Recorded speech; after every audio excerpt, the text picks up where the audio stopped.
There's not a lot to talk about. It's a slow news week, not much going on with Xbox, so I thought I'd make this video.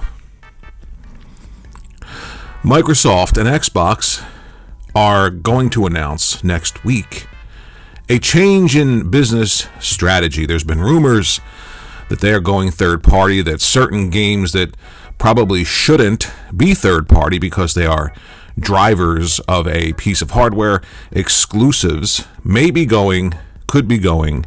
By the way, this is all rumor, so remember that. Could be going to PlayStation 5, 6, perceivably PlayStation, whatever, in the future, and Nintendo if the next Nintendo can run those games, which it probably will, albeit with lower specs. But what does this mean for the Xbox? Because there is that pesky word box in the word Xbox. Game Pass subscribers haven't grown. We know that because they said it, not because influencers with mega followings said that they were growing. Microsoft themselves said it, so you have to take it from the horse's mouth.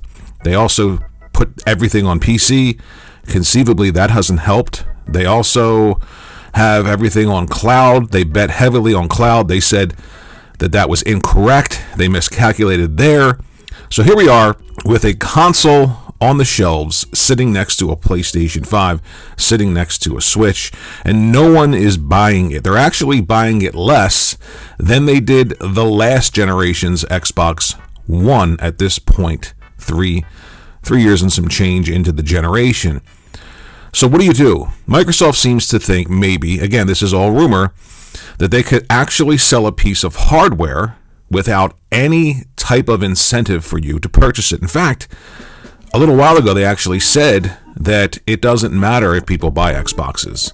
It matters if everyone plays everywhere and their games are everywhere. That's what matters. Monthly active users matters.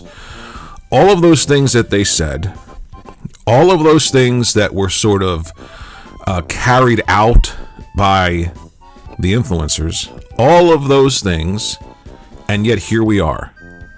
So logically, you would say to yourself, all of those things didn't matter because we wouldn't be in the position that we're in. So what does it mean? Can you sell a piece of hardware in a console space next to a PlayStation and a Nintendo without giving users any real reason to purchase it? Now, maybe they feel, again, all of this is rumor, maybe they feel that there are consumers out there who will say to themselves, hey, I can spend $500 for an Xbox, or whatever the next Xbox will be priced at.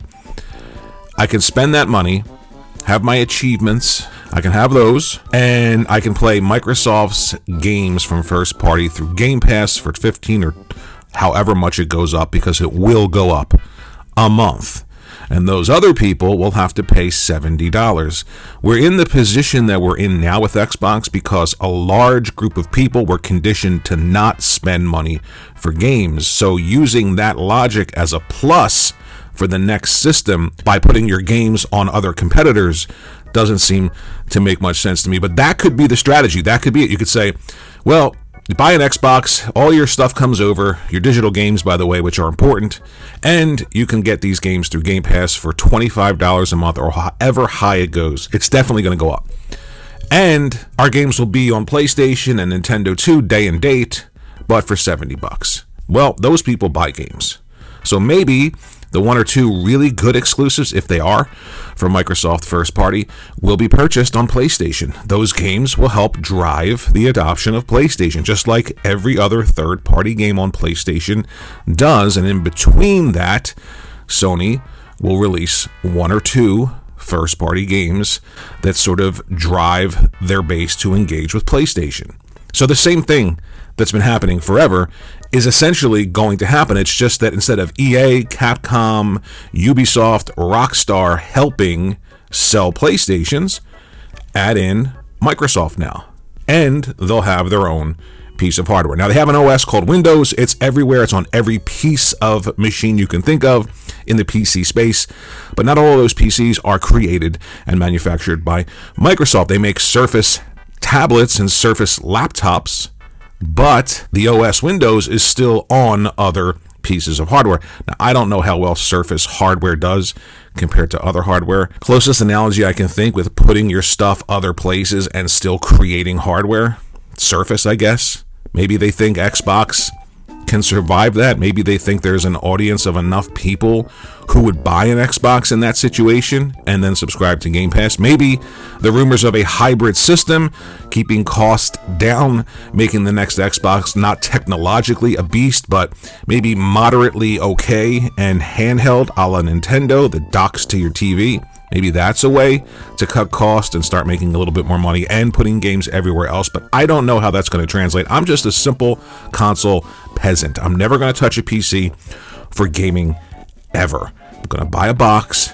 hook it up to the big television with a nice controller, and play my games. And whoever pushes that and continues that trend and gives me really good games from third party and really unique first party games on that system, that's the one I'm going to skew to. But Microsoft may be doing something different. If they do, are you going to buy an Xbox? Would you buy a console that essentially is everywhere? Let me know what you think in the comment section below. Are you going to buy an Xbox that essentially is a third party? Like EA makes an EA box. Why would you buy it? Or Rockstar makes a Rockstar box. Why would you buy it? Let me know what you think in the comment section below. Thanks for watching the video. Remember, it's a rumor, and even if it isn't, it's not worth losing sleep over, especially if you're in your 50s. Come on.